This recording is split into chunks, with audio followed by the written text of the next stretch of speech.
Hello and welcome. My name is Kevin Ashton. I'm a chef and food writer, and today I'm going to show you how to make Texas chili with all the fixings. Now this is another recipe from my cheap and easy student recipe blog, so do look out for the link at the end of this video. Now this is a great but simple recipe to make for your family during the week, but then with all the fixings added, it makes equally a great celebration dinner at the weekend. It's also a great made-up dish to make for your barbecue, because the UK weather is not very reliable when it comes to barbecue, so I always like to make a made-up dish, and this chili dish fits the bill perfectly. So let's get started. The first thing I'm going to do is talk you through the ingredients for my Texas chili with all the fixings. So we're going to take 500 grams of minced beef, and I like to use 10% fat. Not too lean, not too fat. We've got 3 nice fat cloves of garlic and a beef bouillon cube. We've got 2 whole chilies. One is red and one is green, but they can be both green or both red, that's fine. We've got 100 grams of chopped onion. We've got 1 tin of plum tomatoes. I like to use the whole plum tomatoes, you get more flavour out of them. We've got a tin of red kidney beans. We're going to use some ground cumin.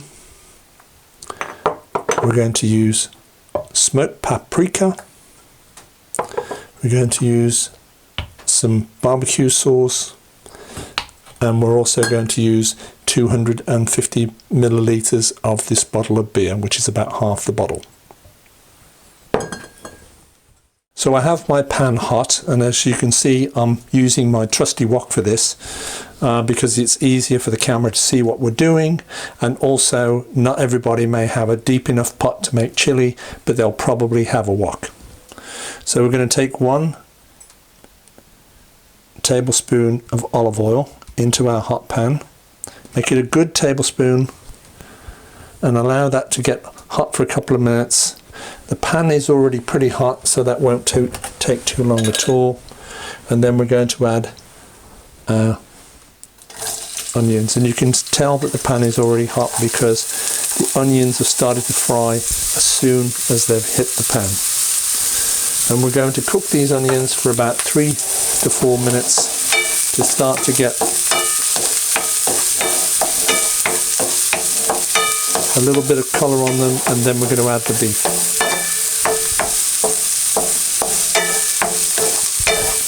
So just keep moving those onions around the pan. And this recipe could not be simpler, because basically you just have to throw everything into the pan.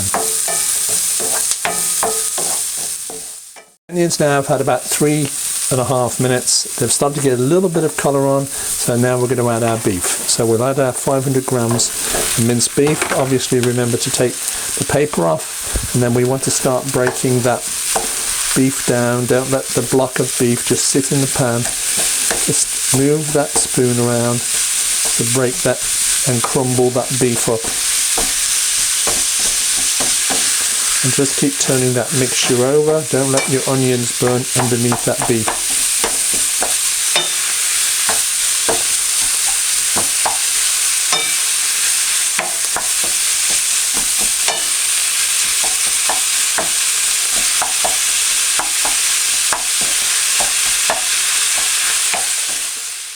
I'll show you how I dice my chilies up, but I also wanted to talk a little bit about what makes the chili so hot. So first I'm going to cut that chili in half, just like that. And you can see you've got membrane, and you can also see you've got seeds. So I'm just going to carefully, without cutting into the flesh of the chili, just go around and get that membrane and seeds out of the chili. Now I'm going to repeat that with the other half of red chili. So I'm not cutting into the flesh of the chili, just getting the seeds and the membrane out. Now it's actually the membrane that holds the seeds in place that is the hottest part of the chili. Some people like to just chop the chilies completely up, including the membrane, including the seeds, and add that to their recipe, which might be what you like to do. But I'm going to show you how I do it. So we're just cutting those into thin strips, move that seed back out of the way, then we're going to turn the strips the other way, and we're just going to dice into a small dice. And we're going to put the red chili into my ramekin, and now we're going to repeat the process with the green chili. Just cut it into thin strips, then turn it the other way, remembering to move your fingers out of the way as your knife approaches. Put that into the ramekin, and again the green chili. So that's all chopped up and ready to go into the chili. So the minced beef and the onions now have been cooking for a further 5 minutes, and it's all broken up, so we're now ready to add the other ingredients. So we're going to start off with the chili. So we've got the green chili and the red chili that are finely diced. Here we have 1 teaspoon of smoked paprika and 1 teaspoon of ground cumin. So I'm going to mix that all in.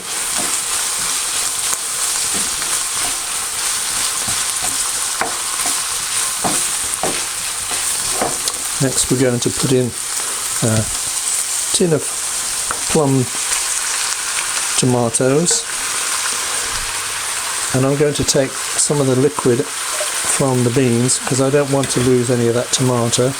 Just going to rinse that out and put that, make sure we get all of that out in this tin, and we're just going to mush those down. So you note that I didn't throw the liquid away from the kidney beans because I like to give that flavour to the chili, and I also want that liquid in the chili. I'm not an advocate that says you must wash off your beans before you use them. If your beans have been manufactured in a hygienic operation and there's no holes in the tin and the tin is sound, then the beans and the liquid should be sound. And the liquid to the beans will give you lots of flavour. The next thing we're going to put in is 3 tablespoons of our barbecue sauce, which will help to give it a richer, darker, browny flavour to the chili.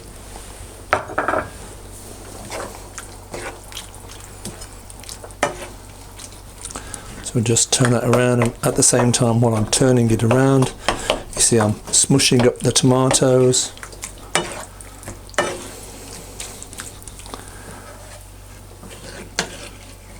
And now we need to add 3 nice big fat cloves of garlic, and as you've seen me on other recipes, I'm not going to take the skin off the garlic. I will mash the garlic up later on. And we're also going to put 1 whole cube of beef bouillon, and we're just going to break that up a little bit, give it a nice rich beefy flavour. And we want to stir that in before we add our final ingredient.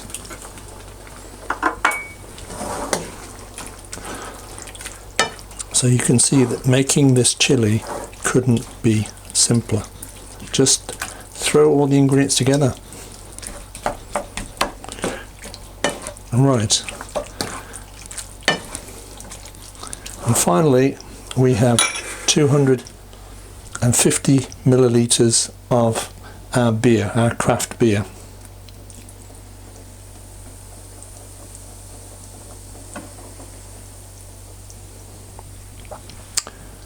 And we're also going to turn the heat down slightly in a minute as it comes up to a simmer.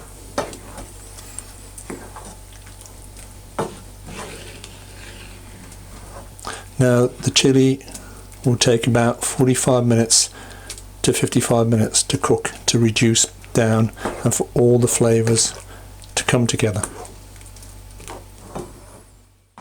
So the great thing about chili is you can put it with lots of different things and make it your own. And I'm going to show you a few easy to make fixings. So the first thing we're going to do is a tomato salsa. Don't buy a ready-made salsa in a bottle. Make it yourself. I have 200 grams of cherry tomatoes. I've washed and I've cut into quarters. Let's just show you how I cut them. I cut them down straight into quarters and then again in half, so that's into 8. So half and then into quarters and then into 8s. I'll show you one more time. We cut the tomato in half, then into quarters and then into 8s. Could not be simpler. And we'll put them into a bowl. And the next thing we're going to add is I have a clove of garlic, about a medium-sized clove of garlic, and I've already chopped that up. So we're going to add that clove of garlic to the tomatoes and give that a good stir. Make sure you get all of the garlic out and into your salsa. Okay, and the next thing I'm going to put in is 15 grams of coriander. So we'll move the tomatoes back over here. We have 15 grams. I bought a bag that weighs 30 grams at the supermarket, and I've weighed off 15 grams for the salsa. So I'm just going to chop the salsa, the coriander up finely for the salsa. Now the word salsa is the Spanish word for sauce. That's all it means, sauce. So if you've ever saw the word salsa and wondered what it meant, it just means sauce. So I'm going to cut that coriander up just a little more, gather it back up. It doesn't need to be super fine. Just go backwards, gather the coriander up, and that is sufficient. So we're going to put our coriander now into our salsa. Gather it all off the board, and again we'll give it another stir to get that coriander mixed into those tomatoes and the garlic.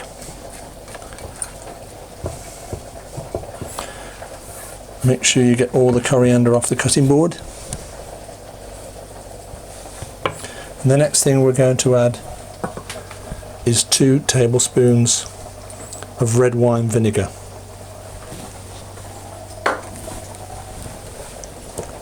Again, I'm just going to stir that over, mix all those flavours together. And the last thing we're going to add is olive oil. So we're going to take 1 tablespoon, 1 good tablespoon of olive oil, extra virgin olive oil, into our salsa. And again, give that a good stir over. Now the thing is that you want to make all your fixings while your chili is cooking, and then you can refrigerate this and it'll be taste really good when your chili is ready. We're just going to put a little bit of black pepper on there, a little bit of salt, and stir it over just a little more, and then I'm just going to have a little taste to make sure it's the right balance. That is delicious. So we're going to move that back out of the way. Next fixing I'm going to show you how to make is guacamole, made from avocados. So you just take a sharp knife and you cut the avocado like this until you're hitting the stone. Then you twist the avocado to cut it in half. Then we're going to cut each half into halves again and just peel the skin. If the avocado is ripe, the skin should come off really simply. So you've got, and then this, take the heel of the knife get the big seed out, and again we're going to cut that in half and then just peel the skin away, and then just one more time we're going to peel the skin off the avocado. Start from the bottom, it's a little bit simpler.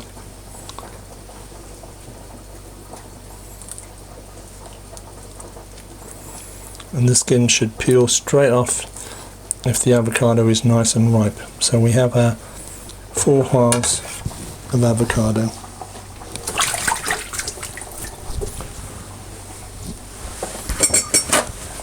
Right, so we're going to just roughly chop up the avocado because we want to mash it really anyway.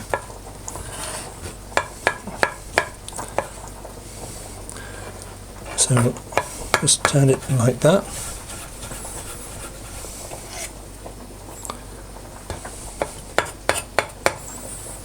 Put it into our clean bowl. Same again, slice this up and turn it the other way into a dice.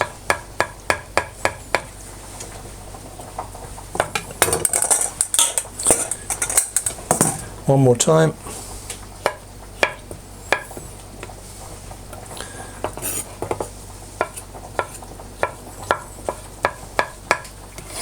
Now often in Mexico, the Mexicans will use avocado on their bread. So we have a whole avocado there,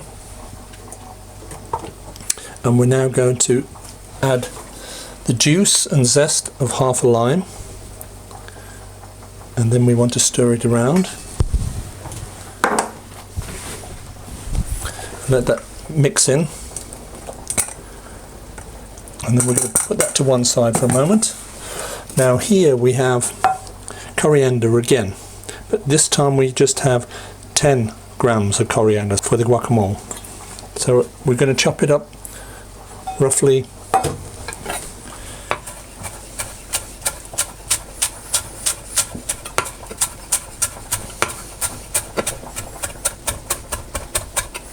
just keep bringing it back together.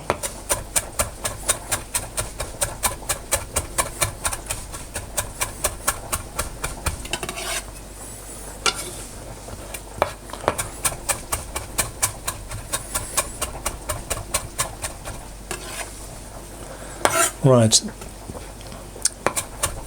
that is chopped sufficiently. So we're going to put the coriander into our avocado mix, and then we're going to add 2 more ingredients. We're going to add some olive oil, and we're going to also add some sour cream. So let me just wipe my hands for a second. Right, first one you want to add is your olive oil, and you want to mix the olive oil in well before you add your sour cream.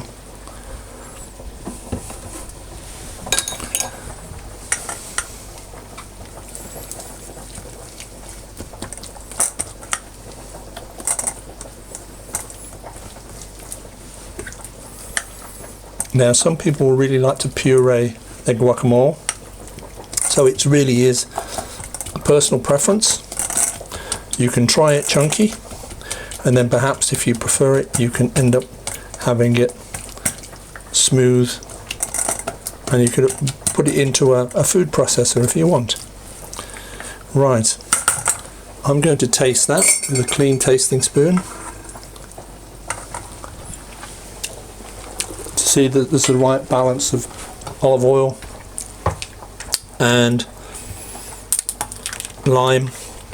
So the next thing we're going to do is add 1 good heaped tablespoon of sour cream,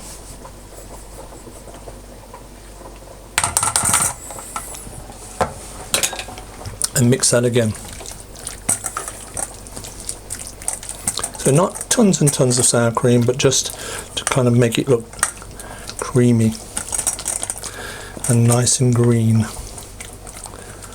So the last thing we're going to add to this is our salt and pepper. Now guacamole, there are thousands of different recipes. Some people like to add chili to the guacamole, some people like to keep it cool. I like it cool as a contrast to the spicy chili in both the chili and in the salsa. So we've got the guacamole ready. So the tomato salsa flavors have had a chance to come together. Remember, we've got tomatoes, we've got garlic, we've got coriander, we've got red wine vinegar and olive oil and salt and pepper.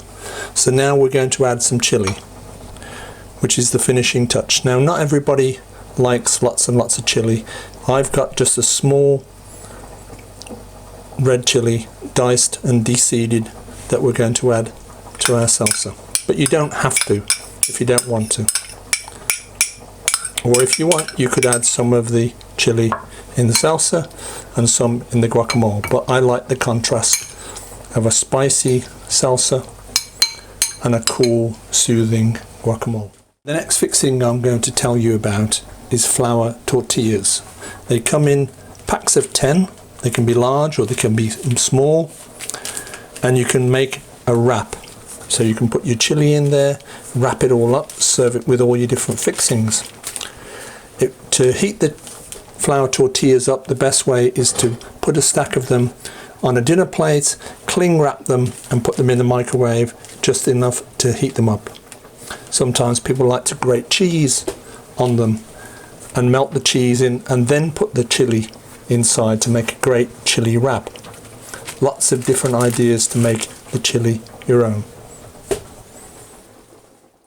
So our chili, Texas chili, has been cooking now for 55-58 minutes. So it's a couple of minutes from done. I've taken out the garlic, and as you see me do in other dishes, I've removed the skin and then I've just mashed the garlic up and put it back into the dish. I'll just repeat that so you can see it. Just push the garlic out of the skin, put the skin to one side, move that skin to one side, and we're just going to mash that garlic up. It's really like the consistency of toothpaste, and we're just going to stir that into our chili. So just stir that delicious, soft, creamy garlic back into your chili. And your chili is just about ready to serve. So here we have our finished Texas chili with all the fixings. So you can see our delicious beef chili on the plate. I've cut some flour tortillas and filled them with a little cheese and melted them in the microwave. We've got our tomato salsa, our avocado guacamole, and we've also made a little bit of red and brown rice. Texas chili with all the fixings, a delicious dish at any dinner time and also great to go with barbecues.